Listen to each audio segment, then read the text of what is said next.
Hi guys, I'm gonna do a quick video about the morph command and how to use it. It has been changed quite a bit.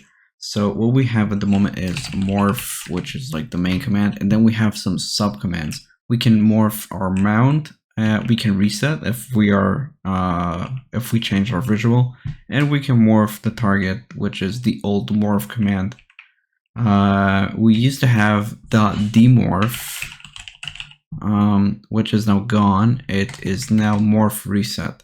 So what I wanted to say is we don't have the ability to look it up. If we do lookup, we cannot look for morph. We can look for things that have like names in them. Morph does not have a name. It has like an ID and then a visual appearance.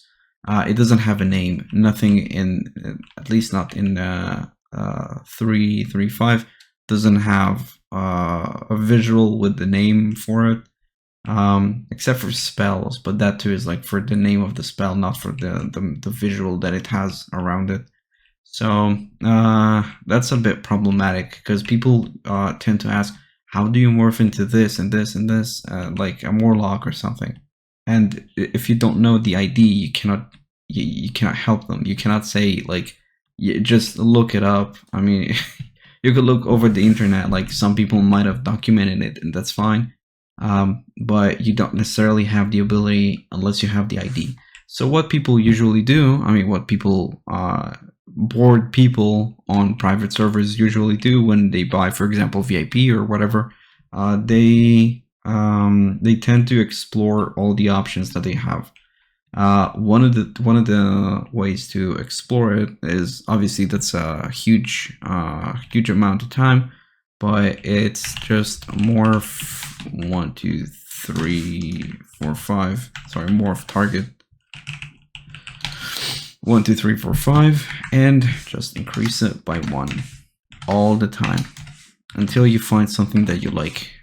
And then when you like it, you're just gonna save it as a macro, or you can save it like on a notepad or something. So let's assume I want, oh dude, out of morph reset. I'm so used to the old commands.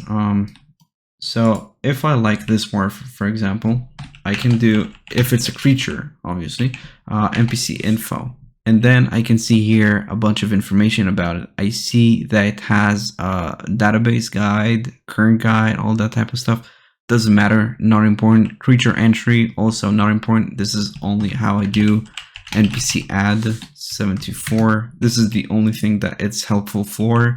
And obviously, if you want to do some database activity, what I care about for morph is display ID. For example, here it's 160. So I'm going to do morph target 160, and look and behold, I have this. So now if I want to do this, NPC info, NPC info, and I want this, so I'm going to do morph target, I just need to remove it, 855, and look and behold, I have this. Now if I want to change my scale, I can do modify scale, and I can do size 2, and then I think we're on the same size, pretty much, maybe a little bit smaller. So this is what I recommend you guys do. If you see like a creature you like and you have the ability to do NPC info, obviously this is referring to your own server, I recommend using the NPC info command.